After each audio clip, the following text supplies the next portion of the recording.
नमस्कार, welcome back to my channel decoding life. पिछले video में हमने बात की थी मिनिमलिज्म की, यानी कि हैप्पीनेस का एक सूत्र है, एक मंत्र है मिनिमलिज्म, न्यूनतम वस्तुओं के साथ जीना। और हम गए हुए थे वाइज मैन के साथ उनके गांव। जब हम वाइज मैन के गांव में चौपाल में उनके साथ बैठे थे तो यह बहस छिड़ गई कि मिनिमलिज्म के बारे में तो बात हुई है, लेकिन मिनिमलिज्म का अपोजिट भी एक होता है, वह है मैक्सिमलिज्म। तो जैसे कि होता है, जब चार जने बैठते हैं तो दो जने एक पक्ष की बात करते हैं, दो जने दूसरे पक्ष की बात करते हैं। तो वहां पे भी कुछ लोग मैक्सिमलिज्म के बारे में बात करने लगे और कुछ लोग मिनिमलिज्म के बारे में। वाइज मैन बड़े ध्यान से सबकी बातें सुन रहे थे और मैं भी सुन रहा था। जब बात आई मिनिमलिज्म की, तो मिनिमलिज्म यानी वह लेस इज मोर, यानी कि न्यूनतमवाद, जिसमें थोड़े में ही आपको अधिक खुशी मिलती है, उसे हम मिनिमलिज्म कहते हैं। और कुछ लोग वहां एग्जांपल देने लगे कि मिनिमलिज्म वो होता है जिसको आवश्यकता के अनुसार चीजें चाहिए होती हैं, जैसे कि उसे घड़ी पहननी है समय देखने के लिए, उससे कोई फर्क नहीं पड़ता कि घड़ी किस ब्रांड की है। कपड़े पहनने हैं तन ढकने के लिए, उससे कोई फर्क नहीं पड़ता कि किस ब्रांड की है। और जब मैक्सिमलिज्म की हम बात करते हैं तो मैक्सिमलिज्म वो होता है जो ब्रांड पे, यानी कि अपनी हैसियत को दिखाने में विश्वास रखता है। उसके लिए खुशी का मंत्र क्या है? उसके खुशी का मंत्र है मोर इज मोर, यानी कि और अधिक प्राप्त करने पे अधिक आनंद मिलेगा, अधिक खुशी मिलेगी। उसके लिए घड़ी एक समय देखने का साधन नहीं है, वह एक स्टेटस सिंबल है। वह घड़ी पहनेगा रोलेक्स की, एप्पल वॉच पहनेगा, फोन रखेगा आईफोन का। क्यों? क्योंकि वह एक स्टेटस सिंबल है। ब्रांडेड कपड़े पहनेगा, अरमानी का सूट पहनेगा, गुच्ची के शूज पहनेगा। क्यों? क्योंकि उसके लिए वह एक स्टेटस सिंबल है और उसको अपनी बात समाज में, सोसाइटी में, अपने फ्रेंड सर्कल में यह दर्शाना है कि मैं खुश हूं, मेरे पास बहुत कुछ है। तो ऐसी धारणा वाले कुछ लोग बोले कि जब मेरे पास पैसा है तो मैं क्यों न उसको अपनी सुविधाओं पे खर्च करूं। यह दूसरे पक्ष के लोग बोलने लगे। दोनों बातें हो रही थी और मैक्सिमलिज्म वाले लोग कुछ ज्यादा हो गए थे। वो बार बार यह तर्क दे रहे थे कि आप हमको कहते हैं कि हम उपभोगवादी हैं, लेकिन हम उपभोग क्यों कर रहे हैं? क्योंकि हमारे पास है। When I have the money, then I have got the full right to show it to the society that I possess money. And as you all know, money is power. जब मनी पावर है तो वह अपनी शक्ति का प्रदर्शन क्यों न करें? यह जमाना ही शक्ति के प्रदर्शन का है, इसलिए वह शक्ति का प्रदर्शन करता है। लेकिन मिनिमलिज्म वाले लोग उसको काउंटर कर रहे थे कि अंत में क्या होगा?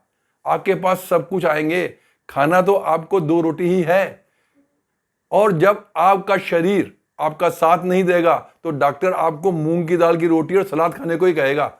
तब आप मैक्सिमलिस्ट होते हुए भी आप पकवानों का स्वाद नहीं ले पाएंगे, आपकी मजबूरी हो जाएगी वहां आना। तो इस तरह की बातें वहां पे चल रही थी। उसी समय मुझे याद आया एक मेरे स्कूल का दोस्त, मेरा एक सहपाठी था। हम जब स्कूल में पढ़ते थे तो हमारे स्कूल की यूनिफॉर्म हुआ करती थी व्हाइट पैंट और व्हाइट शर्ट। और जैसे आप जानते हैं सफेद रंग गंदा होता है और स्कूल में बच्चे शरारतें करते हैं तो कपड़े ज्यादा गंदे होते हैं। और वह मेरा सहपाठी रोज सुबह जब स्कूल आता तो उसकी ड्रेस सबसे अलग दिखती थी, प्रेस की हुई, साफ सुथरी, चकाचक। और हम सब लोग सोचते थे कि इसके पास बहुत सारी ड्रेस है, इसलिए रोज नई ड्रेस प्रेस की हुई पहन के आता है। और वो बहुत खुश रहता था, क्योंकि आप सभी जानते हैं कि जब आप साफ सुथरे कपड़े पहनेंगे तो आपका आत्मसम्मान, आपका आत्मविश्वास बढ़ जाएगा। एक दिन जब मैं स्कूल के लिए घर से जल्दी निकल गया तो मैंने सोचा मेरे मित्र को भी लेता हुआ चलता हूं। मेरा सहपाठी का घर रास्ते में ही था, तो मैं उसे घर गया तो देखा कि वह टॉवल लपेटे हुए अपनी पैंट और शर्ट को प्रेस कर रहा है। मैंने उससे पूछा, क्या हुआ, आज तुम्हारे कपड़े धुल के नहीं आए क्या? उसने कहा, नहीं, मेरे तो यही कपड़े हैं। तो मैंने कहा, लेकिन स्कूल में तो रोज तुम नए कपड़े पहन के आते हो, साफ सुथरे प्रेस किए हुए।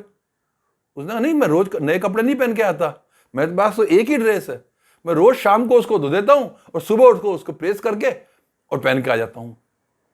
वह व्यक्ति एक जोड़ी ड्रेस में सबसे अलग दिखता था, साफ सुथरा रहता था, और बाकी सब विद्यार्थियों के पास एक से अधिक ड्रेस थी, किसी के पास 2, किसी के पास 3, फिर भी वो कभी भी इतनी साफ कपड़े पहन के ना पाए। और हमेशा सारे विद्यार्थियों को उससे जलन होती थी, सारे स्टूडेंट उससे कहते थे कि इसके कपड़े कितने साफ रहते हैं। और वो सिर्फ एक जोड़ी कपड़े को इतने व्यवस्थित तरीके से रखता था कि वो उसी में खुश था। मैंने ये एग्जाम्पल गांव में दिया कि किस तरह से मिनिमलिस्ट जिंदगी में भी खुश रहा जा सकता है। यह सब डिस्कशन चल रहा था। इस दौरान वाइज मैन ने मेरे से पूछ लिया कि तुम क्या हो, आर यू मिनिमलिस्ट और मैक्सिमलिस्ट? मैं एकदम से चौंक गया। मैं जीवन भर वाइज मैन से प्रश्न करता आया और उनकी शरण में जाके अपने प्रश्नों के उत्तर ढूंढता आया, और आज वह वाइज मैन मुझसे प्रश्न कर रहे हैं। एक बार तो मैं अचकता गया, फिर थोड़ा संभल के मैंने जवाब दिया कि इसका सही जवाब देना तो मेरे लिए बड़ा मुश्किल है, क्योंकि मेरा बचपन एक सामान्य मध्यवर्गीय परिवार में गुजरा, इसलिए मैं बाय डिफॉल्ट मिनिमलिस्टिक हो गया।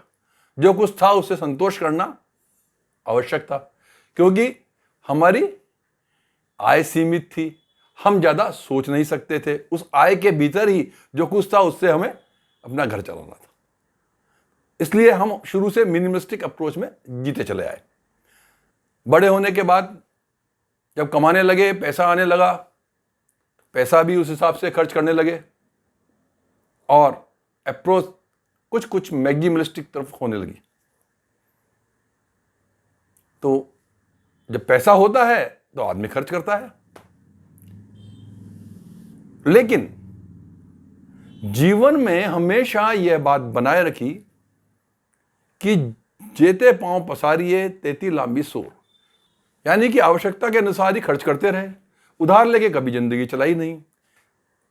इतने में वाइज मैन ने मुझे पुनः टोका कि आप अपना जीवन वृत्तांत न सुनाएं, आप ये बताएं कि आप मिनिमलिस्टिक हैं या maximalistic. What is your theory? मैंने वाइज मैन को कहा कि हमने तो वह जिंदगी जी है कि अगर मटर पनीर मिल गया तो वो भी शौक से खा लिया, और मूंग की दाल की रोटी मिल गई तो वो भी खा ली। हमें दोनों में ही संभाव रहा, यानी कि जेहि विधि राखे राम ताई विधि रही है। और अंत में मुझे खट्टा मीठा फिल्म की 2 लाइनें याद आ रही हैं, मैं आपसे शेयर करना चाहूंगा। थोड़ा है थोड़े की जरूरत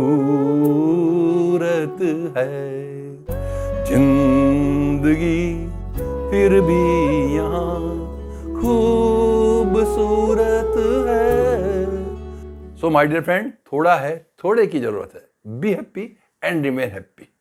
that's all for today's video. Wise man के गांव में अभी हम कुछ दिन और रुक रहे हैं, आगे की वार्तालाप अगले वीडियो में करेंगे। तब तक के लिए गुड बाय।